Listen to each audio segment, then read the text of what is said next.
Good afternoon and welcome. Today is Wednesday, which means it's time to talk about Miss Kobayashi Dragon Maid S. And we're on episode 9.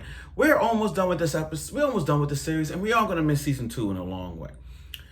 Notice I'm wearing my Toga shirt because after what happened with the scene with Toga, I'm loving her so deeply much. She's a top 5 best girl in My Hero.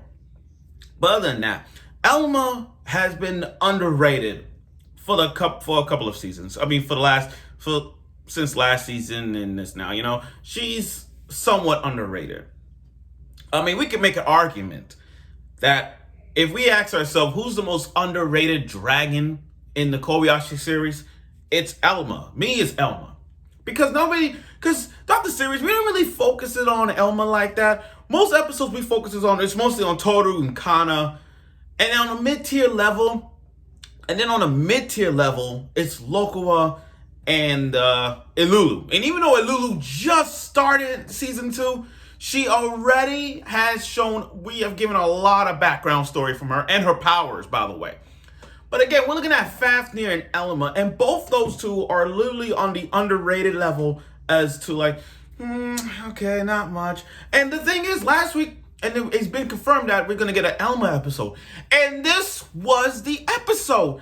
Elma has shown us the moral of this episode is never underestimated not only the Harmony faction, but don't underestimate Elma. And Elma here, Elma in this episode was straight up solid, like legit solid. There's not even words to describe. This was a solid episode. The animation was great. The character build up, the rivalry she has with Toto, everything was open up in this episode. And I'm proud of Elma. I really am proud. So without further ado, here's my review of Miss Kobayashi Dragon Maid S. Episode 9. So let's see. Why do we like Elma? The question is still, that's the question. Why do we like Elma? One, she's part of the Harmony faction. And some of y'all agree, some of y'all are part of Harmony faction, some of y'all the Chaos, some of y'all on the neutral faction. That's number 1. Number 2, she has a funny way when it comes to eating sweets. It's sweets 24/7. And we ask ourselves, does Elma belong in the top 10 gluttonous girls of all time? And she's up there. She's even up there with Charmy from Black Clover. That's how she gets hungry real quick. Or we could say that Elma has a nice personality into not giving up. And the way how she acts and all sweet and everything, yeah. But never underestimate Elma. So with Elma, we get to discover more on Elma's perspective, her abilities. One of which was the scene where she has trying to plan a schedule or whatnot for everybody and how she could have her breaks. And with her big ass paperwork, she uses her ability where she could detect her vision. It's we understand when it comes to anime characters and their eye ability, you can tell they busted. We could go on the list of all characters that has the bustiest eyes. Sharingan, Rinnegan, Byakugan, Gyas ability, the Shinigami eyes, we could go down the list of all things with eye abilities. Elma's eye ability is straight up notch. Really good. I mean, she could control, she sees the data with her eyes. Her eyes are like multi-cameras. She could analyze and see things. What time does a person use his hand? I can't believe I said that. What time the person use the bathroom? What time his head? What time does he sleep? What time do you use the bathroom? Or what time is his break or whatnot? How many minutes does it take for him to get there, the point A to point B? Her eye is the multi-camera purpose. It's kind of like how The Dark Knight. Remember how The Dark Knight, when Batman trying to find the Joker with all these cameras around, so if one contact by the phone, he'll find where he's at. It's that scene from The Dark Knight. You know what I mean? So that's what Elma's ability is. With her eye ability, that is a straight up busted ass ability. I also like the part when she trying to take a break, trying to get that limited time thing, but she couldn't do it. Funny. That was funny. Now, let's move on to Elma in the camping scene. rather than Elma's ability, talking about her eye ability, let's talk about her being a good mom. The way she shot at the way how it started was just really a simple task from Toto, because so Elma's about to eat her sweets, and then wait a minute. Speaking of Shouta, oh my god. Let me just say this: I did not see this coming. I kid you not. So let me go back to Shouta for a bit. After all the paperwork Elma did, and I should have brought this up. After what Elma did, she got a call from the executive director to call Kobayashi's friend and herself and Elma, all three of them, to go speak to the executive director. And it was Shota's father. You know, I rarely see the father. We rarely see it. I think, to me, the only time that we saw Shota's father was in a picture frame. And I think it was the time when he was at the festival in season 1. When, that scene was like, Shouta-kun! And then, Loco was screaming, and then you see Shota's parents on the side. So we rarely see Shota's parents. I think that's the only time I see the father up close. But, man, he is so creepy. Big blue eyes and a creepy smile. Hey! Creepy ass smile. I'm like, oh my god. And he's a mage too. I've been bragging about Shouta for a long time. I've been telling Shouta to like smash Local, by the way. I mean, you got all this magic. I mean, he got magic. Shouta, he's really stepping up his game. And I hate to admit it, but I'm very proud of him. Of course, he would have smashed Local, but at least he's stepping up his game as magic, being a mage that he is. So I take that out. Shouta, you're developing, and I'm proud of you on that one. I'm proud of you on developing. Right there. Better than Bakugo's. But, back to what I was saying. So, Shota's dad already knows that, okay, she's a dragon and whatnot, so because of Local and all that. So, he understands, but his evil, twisted hands and smile, because he's a mage or whatnot, he's kind of twisted for it. But again, great appearance by Shota's father, by the way. Now the whole camping scene. This is what we don't want to do. I'm not going loud here, but you got to I'm going to express this in a way. Don't fuck with Elma. Just don't. So we're on a camping trip, and so you have Elma chaperoning them while Kobayashi's working, and Toto's in a maid cafe teaching him how to use the spells. So Elma is being the mom of this chaperone. She is watching Kanna, Sakawa, and Shouta, all because they're going on a camping trip because Elma saw something on TV and she wants to go camping. Okay. As anyone knows, Shouta got taller. He is. But anyway, she's chaperoning them, going fishing, set up tent or whatnot. And then it just and then Elma and then they eat that giant ass curry. And while Elma got distracted looking at the water, she had somewhat of a flashback. Remember when they were fishing? She's like, fishing, huh? Back in those days when they tried to capture me. It was back in the days. But that's not important right there. What's important was Elma was so, she lost track of the kids because she was all focused on the water that she literally chased after them. She was trying to use her eye ability and it was deflected by Shouta. Shouta, after living with Local, he stepped up. Back in season 1, I kind of hated him at first because he's not putting a lot of effort to going out with Local or trying to understand dragons or getting magic on. But after watching him grow right now, he is stepping up. So yeah, found a way to deflect magic abilities. I mean, the dragon ability. This guy is busted right now. But anyway, so Elma's so freaking out. The kids went this way, going back to the place. Elma went the other way. And then she got stumbled by a bear. And even the bear, Elma stopped it with just like this. Scared off the bear. Oh my god. And then when she freaked out with the slug, slug came in and she just went crazy going her dragon mode.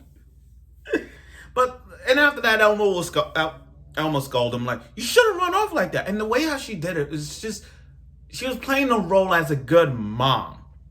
She was playing the role as a mom, and I get that because she's a Harmony faction. I get it. She's in Harmony, so it's like looking at her. It's like she's scolding, like, "Don't you ever run out again?" But then you look at the Chaos Mom and be like, "This, what I told you not to." Yeah, it's like that. So with her playing a good mom role, she's doing that. I also like that little mini series they showed us where Lulu's doing this, and you got this one, and you got the boy just like trying to stare at the breast sideways, like.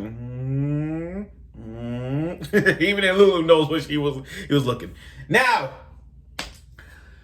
this may take a little longer. The fight.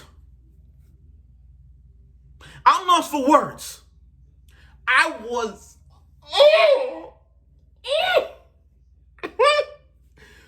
Words cannot describe this fight.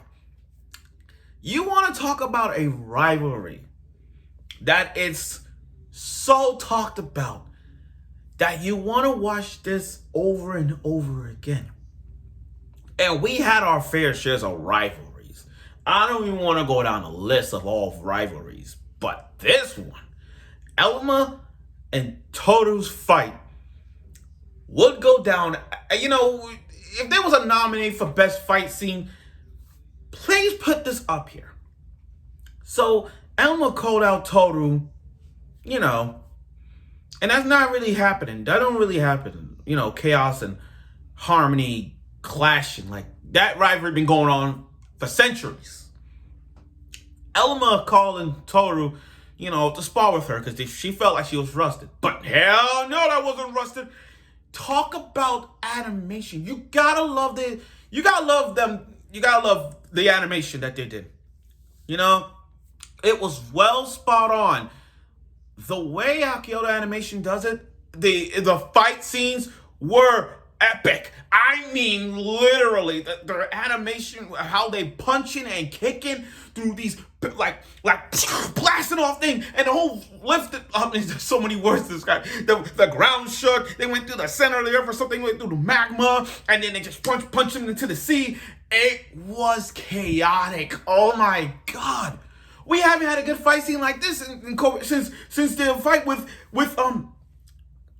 since like Elma and Lulu fought in their past, or the part when Elma and Toto fought in dragon form, and then Lulu and Lulu and Toto fight scene in the beginning of the episode was epic. But this fight, oh my God, I'm lost for words.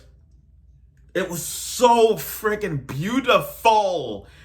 I can't even describe it. That's what I'm chuckling my head. I know I'm going louder, but this fight scene wasn't. The fight between Lulu and Toto wasn't about the fight itself. It wasn't about them being rusted. It wasn't about that. This was about the bond that Elma and Toto has over the years, and how Elma see Toto as a friend, and Toto does not. You see what I'm getting at? So throughout this whole fight, we get to see flashbacks of how Elma. So to summarize the fight in a way, in the backstory, in a way, Elma and Toto were traveling, and they're talking about, oh, I treated him as family and friends, and you don't. You left me hanging. So I thought you died. I was depressed after all you died. And to sum it up is like, I want you to be the friend that you was many centuries ago. I want you to be the friend. In other words, I don't want you to be a tsundere to me. I want you to be just a friend. Be a friend and not a tsundere. That's what I want you to do. And then after that, then the fight was so vicious that even after they apologizes, they just went back to sparring, and it was epic. Now that scene where Elma and Toto was down and out saying, "Who I won? No, I won." It's kind of like, as a Naruto fan, it's just reminiscing the Naruto and Sasuke vibe. Remember that Naruto and Sasuke vibe, the final fight? When they're both throwing punches at each other, and in that scene where Elma and Toto punch each other in the face, I felt this reminiscence of Naruto and Sasuke, and like I said, Naruto's my religion. That scene where they both got punched in the face at the same time, and they were down. It's like, oh no, I won. No, I won. No, I won. Okay. I love that.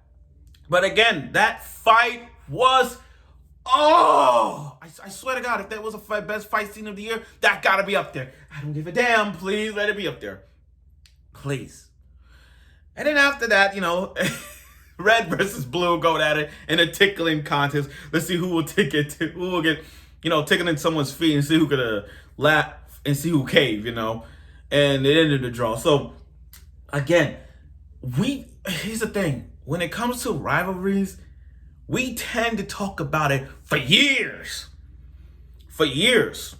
I mean, if we look up in the archives of all things that is rivalries, sure, most commonly we'll see Naruto and Sasuke up there. Sure, we'll see Bakugo and Midoriya. Sure, we'll see the Goku and Vegeta, Light and L. We could go on in the archives of all things that is anime rivalries. But with Toru and Elma's rivalry, oh my God.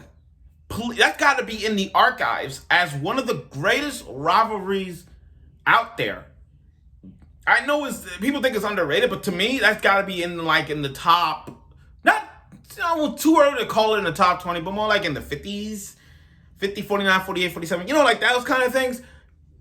I'm sorry, not in the top 50, like below the 50 mark. But still, this fight was so epic that they put out all the elements. So props for this episode. Props.